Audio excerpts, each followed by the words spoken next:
This month's RV Newscast will cover the latest RV and travel data news. April 2024 RV production numbers are out, and we'll cover the latest travel data so you can better gauge if it's time to buy, sell, or hold an RV. Later in the news, we'll look to see what the data is saying concerning why the industry is in trouble. There's a lot to cover. I'm John Marucci. Let's get started with the news. On May 28, 2024, the RVIA posted the latest RV wholesale shipment data for April 2024.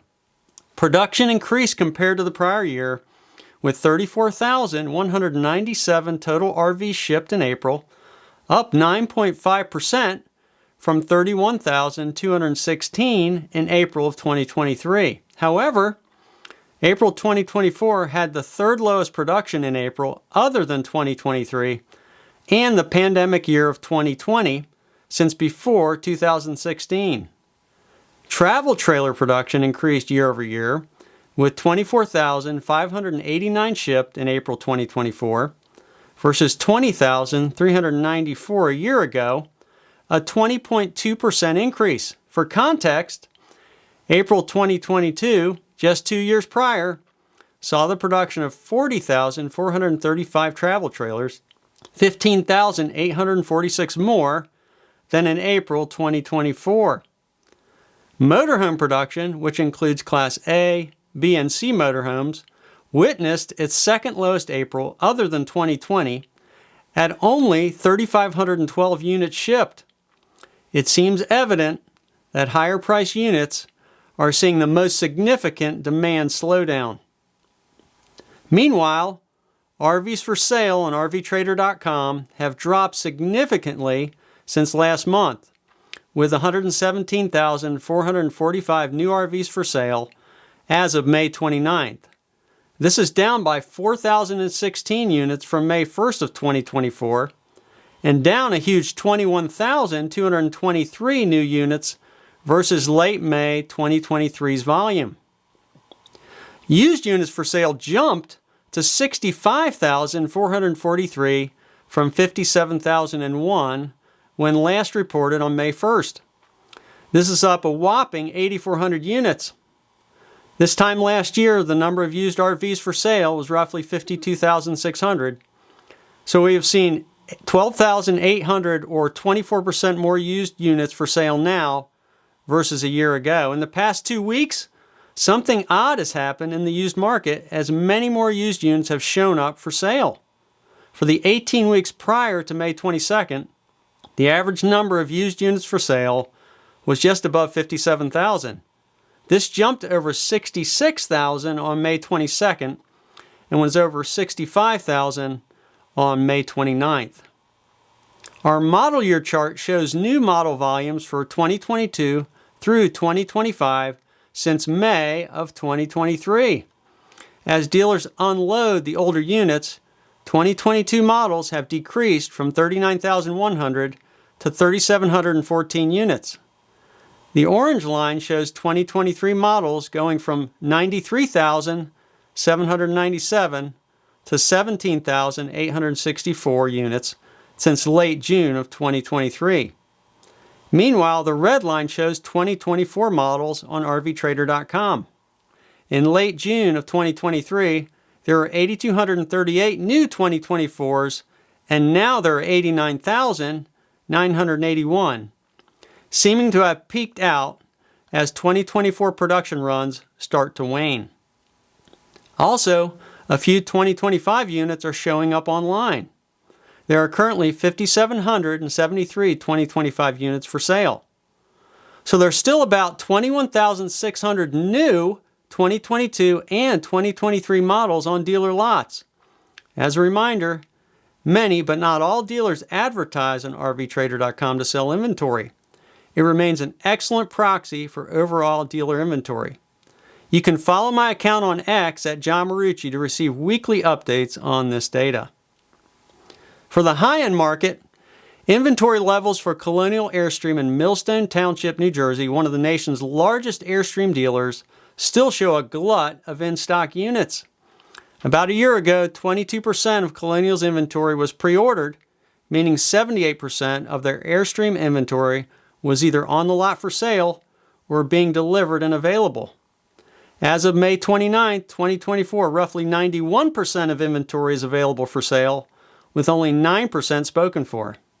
As of May 29th, Colonial has 108 new units on the lot for sale versus 101 at the end of September 2023. Total units in inventory are at a historically low level, indicating a curtailing of ordering, which is a bet that sales will slow. A year ago, in late May 2023, Colonial had 183 units in inventory versus 158 today, and had nearly 300 units in inventory 2 years ago in late May of 2022. The Bureau of Labor Statistics recently did a significant downward revision of Elkhart County, Indiana's manufacturing employment data for the past 21 months. I'm not sure the reason for the sizable downward revision, other than the current data set was likely inaccurate. The revision shows changes in the data from April 2022 to December 2023 numbers, bringing the employment level down considerably. The March 2024 manufacturing employment level sits at 62,500, below what was forecasted, and slightly below the March 2016 level. The BLS is forecasting manufacturing employment to remain steady for April. Gas prices have decreased in the past month. According to AAA, the current average nationwide price as of May 29th was $3.57.5 per gallon for regular unleaded, down 8.4 cents from a month ago, and down about 1 cent per gallon from a year ago. An RV trip of 3,000 miles at 10 miles per gallon would cost $1,073 now versus $1,075 a year ago, a 0.2% decrease year over year.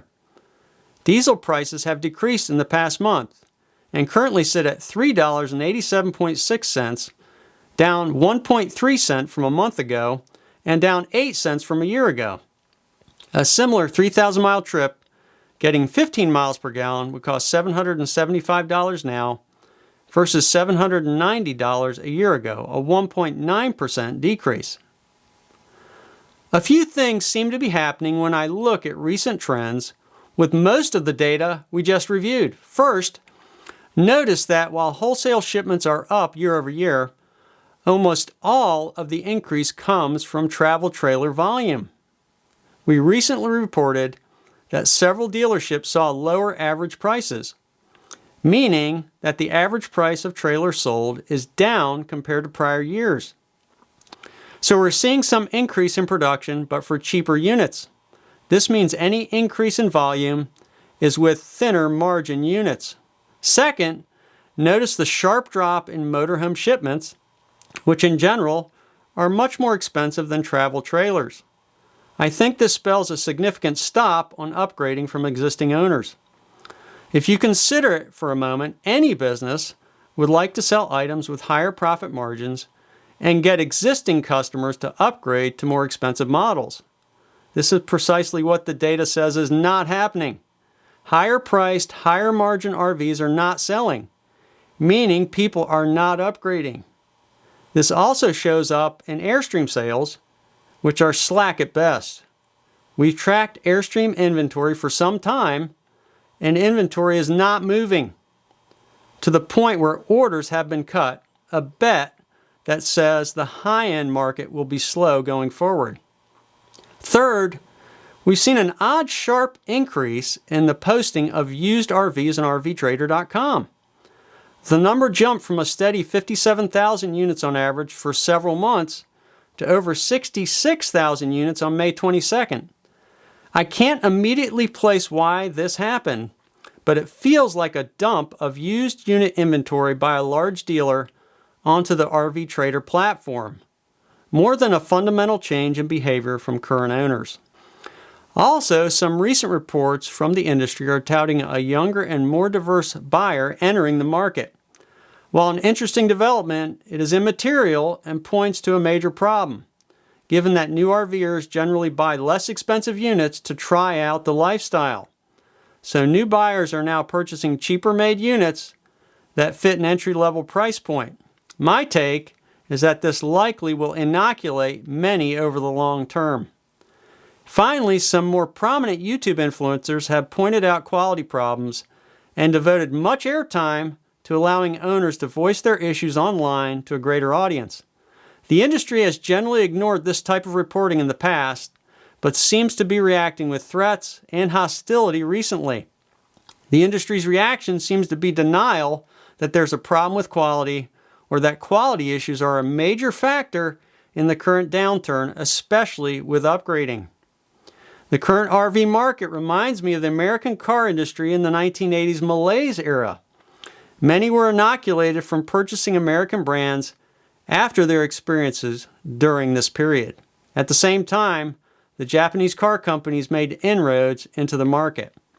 The RV market is ripe for international companies to come in and produce a better product and force real competition.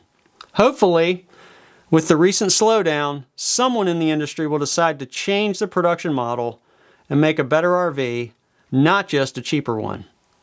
Okay, that'll do it for now. Please click the like button, remember to subscribe, and hit the bell icon if you haven't already. Thanks for watching. This is John Marucci, and so long for now.